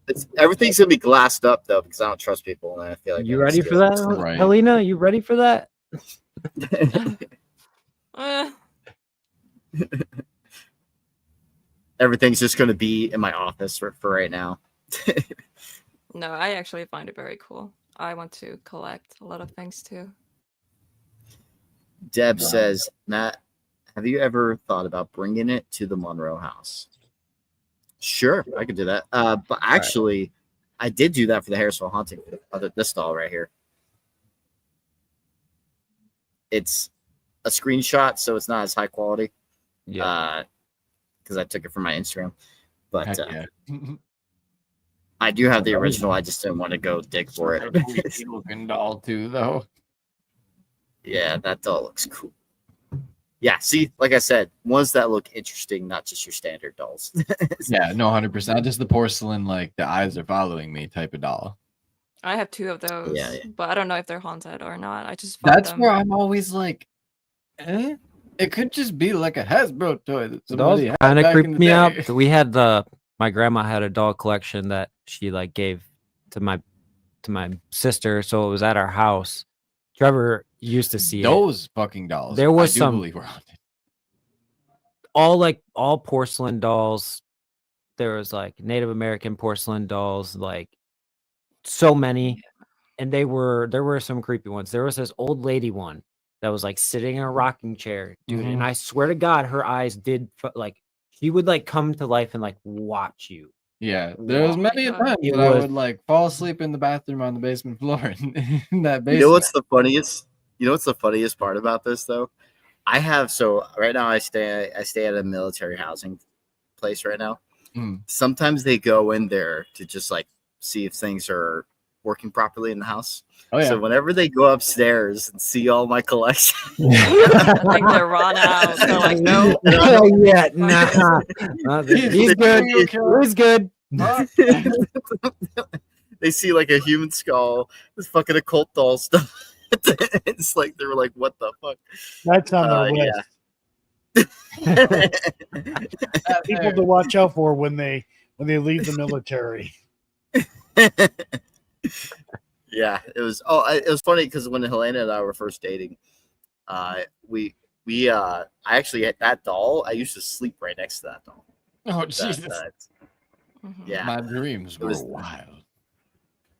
Back then, I Yeah. was terrified of dolls. I still am, not to the same level. I'm kind of like starting to get used to it. But You're like getting that like I- desensitization to it or whatever it is. yeah, a little bit. Yeah, but yeah, I used to be so scared of dolls. Oh my gosh. I also had some of my Marine buddies that came by, and they were to hang out at my place, and I showed them that room. A couple of them, they're just so freaked out that he wanted to get in the room. So it's pretty. I like that. I like it when people. Oh yeah. Also, so in barracks they have room inspections, right? One time, I left it all on display for room inspection. The first sergeant sees it. He's like, "What the fuck?" It's like, you need to put that away Right now. Oh my god. I was like, what if it's my religion? Just kidding. What Oh, I'm sure that's religion? through the pot. I'm just kidding. I didn't say that, but I was thinking that. I was like, you know. I am It the was next coming funny. of Jesus Christ, and I now run a cult. it's It's no big not. It's deal. not my religion. I just wanted to use that as an excuse. I just need an excuse. Oh, that's golden. But yeah, basically for room inspections now, I had to put it away. It was kind of, but it was funny. The reaction was perfect, though. It was a great reaction. And then also, this is when I was a boot. So when you're in the military, you get basically hazed a bit. But when it comes to the very beginning, that's how they stayed out of my room. So, Just here. they didn't go to my room to fuck with me because of my display. They're like, So- oh, he might actually show up in our room tonight. Like, fuck. The doll, you will wake up the doll next to you. So Yeah, Fucking staring down at him. it was pretty funny. I bet it's funny. Yeah, it worked pretty well.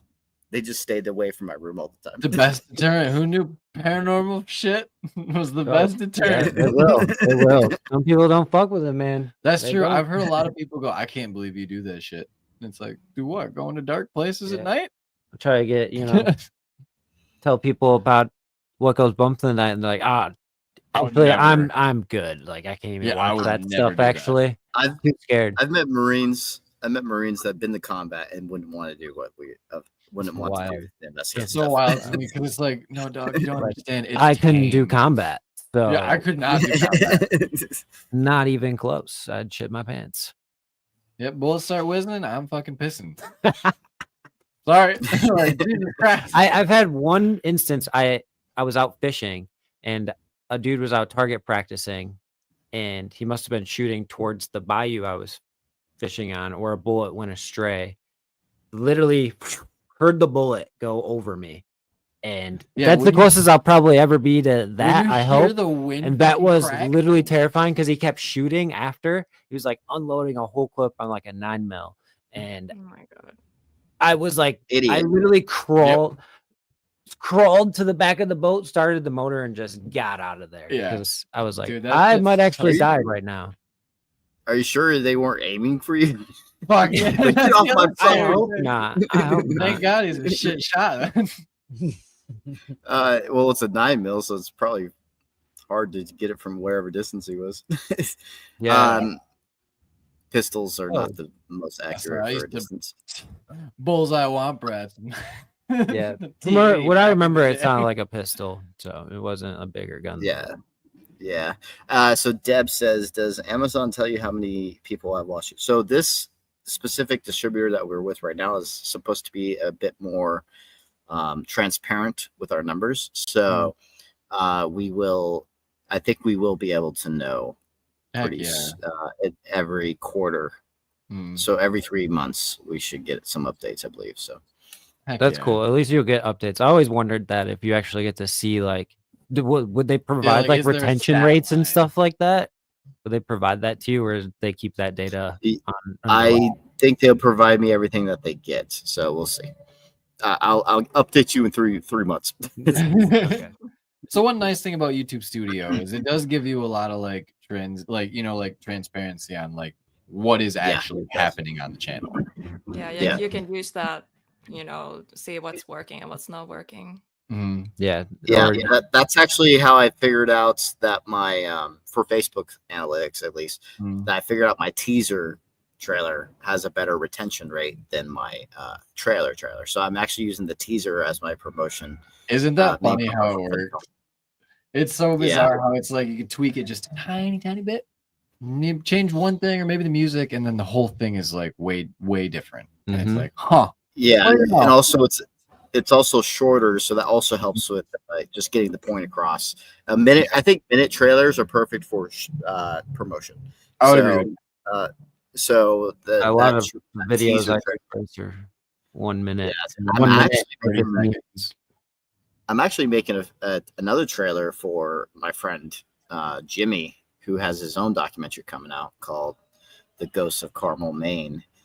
So that Ooh. trailer is almost done. I You know about that story too. I do. We actually covered it on one of our early episodes of the podcast. It's a very interesting story. have you seen his documentary Not series? yet. No, I think when we did it, we literally just seen the YouTube video on it. Yeah, Like a yeah. very early YouTube video. Yeah. I don't even remember Yeah, much so- about it. Well, those videos were faked, but it's just, But the story behind the house itself is cool. he goes through that too. So I recommend just watching the series. It's pretty good. He does a pretty good job on getting the details of everything. Kind of like us. That's why he's a part of the team now, because he's in depth and thorough, and I Yep. like that. So I was That's like, the best I was part like, about we, investigating. we need good researchers and good people that are in it for the right reasons. And so he's actually, I would say he's more ahead than what I was when I first started. And then I don't know about Joe, but for me, when it the good head on your shoulders from the start, I think he has the right mindset for the team, and he just started investigating. That was like his first location. That's awesome. So yeah, I was like, I'm perfect and flawless, so. So Yeah. totally. Yeah, but for me, like when I was first starting out, I was doing a lot of things wrong, but I was like, oh, look at this orb. Look, this one moved differently than this. Yeah. Dude, yeah. We look back at our old Yeah. stuff and we are not the same Cringe. people, for one, that we were then, like we've grown as individuals. And that's how two, our grow and learn. opinions and 100%. views on things have changed over the years. I would say like we were better investigators from going through the growing pains of like, oh, we were not doing It's that. even worse for me. You know why? Because I started at 16 years old. Oh, yeah. So I was like, it's even more cringe. I was saying, if you guys want to see little baby Matt in the documentary, 100% when that starts out, I was like, oh my fetus. I was actually 23 or 22, I think, at that time, when I started filming the documentary. But I started at 16, so way before that. And so even way it was before. like, got my license. Now I'm going to the cemetery. It was 2011. 2011 is when I started. And so I'm 30. Yeah. I was in high school, actually. I was in high school investigating the paranormal. And actually, I was kind of known for that in high school. I'll say that's honestly such a cool moniker, though. Yeah. You know what's funny? My ROTC teacher would always play the Ghostbusters anthem whenever I come into the room. It was like, it was pretty funny. Yeah, so there's going to be a time to where I have done it more than half of my life. It's going to come to that point soon. It's very close, actually. Do any of them feel burnout? 16, you're 30. You got 2 more years, dog. Yeah, about 2 more years, and I officially have been in the paranormal longer, like over half of my life. So yeah, that's kind of wild to think about, isn't it? Yeah, it is. It's Like crazy. I have passed that mark in hockey, and it's like, wow, I've literally been playing hockey, I could say, my entire life. Like I've done it twice in my lifetime in years. It's kind of a crazy thing to think about. Yeah, it is. And they don't ever tell you that the burnout like actually is real. You know what I mean? Like from doing I it almost quit. Mhm. I almost quit the paranormal back in 2020 because I was starting to get very little activity all the time. I kept going on investigation after investigation after investigation, getting like nothing. And I was starting to get burned out from it. I was like, and then I did investigation with someone and it got crazy amount of activity for the first time. And that's when I kind of promoted the theory to me of the kind of individuals you investigate with. I think that affects how much evidence you get sometimes. So I believe there's more psychology with the paranormal than people think. So Right. Yeah. I'm always, so like philosophy with paranormal, I love hearing different ideas of what the paranormal is, because like that can lead to you seeing something different in it than you didn't notice before or even think about. Like there's so many people out there that are doing the paranormal. Everyone does it completely different. Everyone has different beliefs in what the paranormal is. So the more you're willing to openly accept other ideologies, the more you can understand the paranormal. ideologies. Thanks. Yeah. Yeah. I said that earlier, that I make up my own words. Words are hard. Words We're are putting it hard. on a shirt. Words Yep, are words hard. are hard. Yeah. That's funny. Anything for Helena? Any questions? Oh no, you're putting me on the spot. Oh no. So, No. what are you working on currently? Anything? Well, I took a long break Mhm. and now I kind of been working in the shadows. In the Right. shadows. That's not I know so- exactly how that feels too. But yeah, I haven't been like really talking about it publicly or anything, but I've been Mm. working, doing research and everything. Mm. So I do have a second channel for true crime, and I've been doing a lot of research on multiple different cases. And I Mm. actually do Hell have yeah. like voiceover script ready to go for 3 different episodes. Heck But yeah. I still haven't started like recording and working on them or anything like that other than the research and stuff. But yeah, I've been working on that. So if you like true crime, yeah, that's What's it called? Hellbent. Hellbent. Hellbent with 1 L. That's like from my name. Because it goes with her name. Yeah, Yeah. no, I love that. I think Yeah, true crime is no, honestly one of the most fascinating like topics to talk about and to dive into because psychology in itself is fucking crazy. Oh yeah. You know what's Psychology, interesting? everything. I'm so hooked. I watch true crime documentaries and everything all the time, and human behavior and just everything. It's so mind-boggling. But I can't even say. Now I can't say words. That's right. People are the real monsters. Like, like we think Yeah. that Mind-boggling. monsters, but no, Yeah. people are the monsters. Mm-hmm. Unveil and unwind. Jess, I'm just gonna say Jess. Jess was saying that you guys should do a hot sauce, hot wings episode.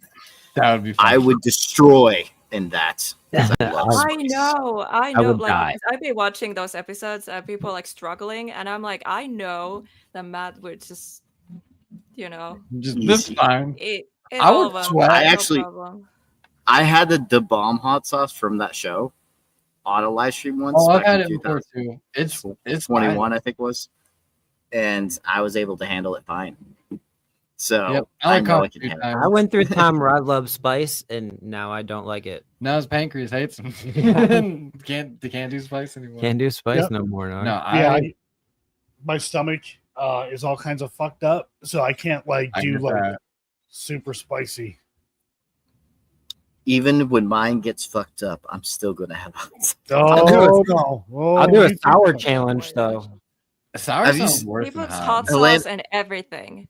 Everything. Even his I- eggs. He eats Okay, eggs. that's Oh, not okay, how we yeah, go. that goes That's on. normal. eggs. Yeah, that's that's normal. normal. It's normal. Nobody does that in Yes. That's a Finland. normal thing. That's it. Yeah, That's that's a normal American. thing. Nobody does that in Finland. That No. that is a very We don't American. use spice eggs. over here. I love That's a spice, hit but- combo right Yeah, there. Franks and eggs, such a combo. Franks I and lived eggs, off huh? that for a long time. That's so weird. Yeah, and I drench it too. It's a lot yeah. of hot sauce. It's gotta look I have like it to orange. where it's smothered. It's Yep, my eggs smothered. look orange, like 100% look like fucking oranges in there, and it's like, well, okay. That's a hot orange. My favorite hot sauce would probably be I like the habanero one, and also like I like tapatio Yep. Tap- Tapio's it- good. But yeah, it was good. for flavor because Yeah. I would say because I like for the perfect amount of spice, I would say the habanero is my favorite Mm. spice. Yeah, it's perfect. Yes, Nasty Patricia's raw like, I love raw fish. Me Raw fish. too. Sushi? We Sushi talking is the sushi? best. Yeah, there we go. I would love Sushi's it. the best thing ever. Yeah. It's Yes, okay. If I there's- agree. If there's only one thing you could eat for the rest of your life, it would be sushi for me. Yeah, same. Well, I think it's a good time to wrap it up for the night. 'cause we're- Just talking about food.